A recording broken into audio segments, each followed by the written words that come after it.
Okay, as the season changes from autumn to winter, Thomas Hobbes has been marking the 190th anniversary of an iconic poem written by John Keats about the city of Winchester.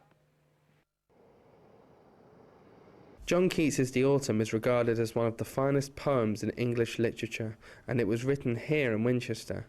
This year marks the 190-year anniversary since it was first published. Keats, often regarded as the greatest English romantic poet, stayed in Winchester during the autumn of 1819, and his daily walk, now a popular tourist destination, through the cathedral close to the beautiful country meadows of St. Cross, provided the inspiration for the creation of To Autumn.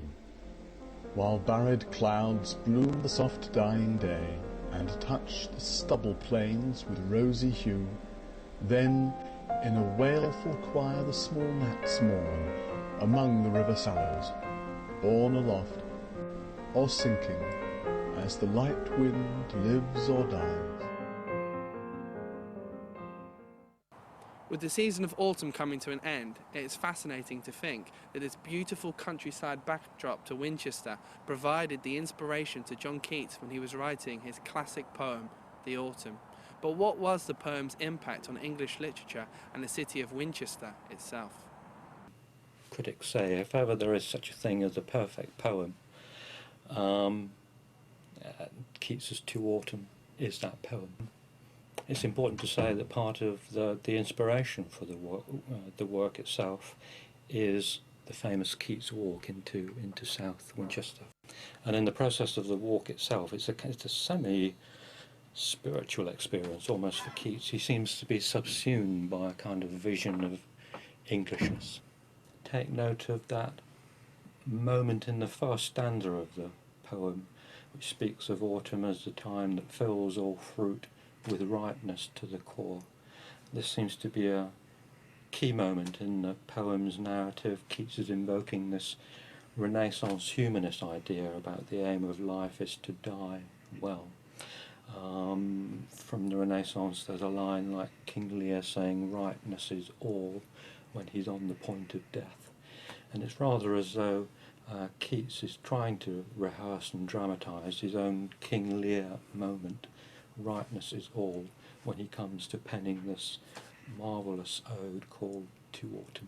Ellen Simpson, head of the council's tourism board, told us, already 5,000 people have taken the Keats walk, and the walk's appeal remains enduring because little has changed in the 190 years since Keats penned his Ode to Autumn.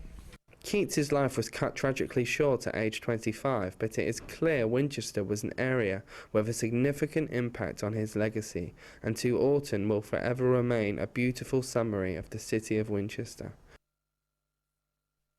Tom is with us in the studio now.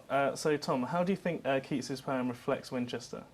I think it captures the beauty of the countryside of Winchester. Keats wrote the poem towards the end of his life, and many regard it as like a perfect English poem, and I think he just summarises the essence of that time. And obviously the Keats walk, which he took every day, it still remains very similar to what it was 190 years ago, so that essence still remains. What were your main inspirations behind making the piece? Well, obviously Laura's work for The Guardian. I believe she interviewed Pete Doherty, mentioned you know, his favourite poets, and I think making poetry accessible to the youth and, you know, to a contemporary audience is something I wanted to do. I wanted people to know, you know, this poem may be 190 years old, but it's so wonderful, you know, and it still has a place in today's society. Keats is, of course, part of the Romantic movement. Laura, did that remind you of any of your work, of any of your pieces? Not particularly of my pieces, but I suppose you all aspire to that kind of thing when you write about the pastoral world, that kind of thing. But that is one of my favourite poems, so it's a lovely report. Brilliant, thank you very much. That's all for this week, Winol's Live. A huge thank you for our guest, Laura Barton. And remember, for more award-winning features and, of course, news and sport, don't forget to log on to our website at www.winol.co.uk. From all of us here, goodbye.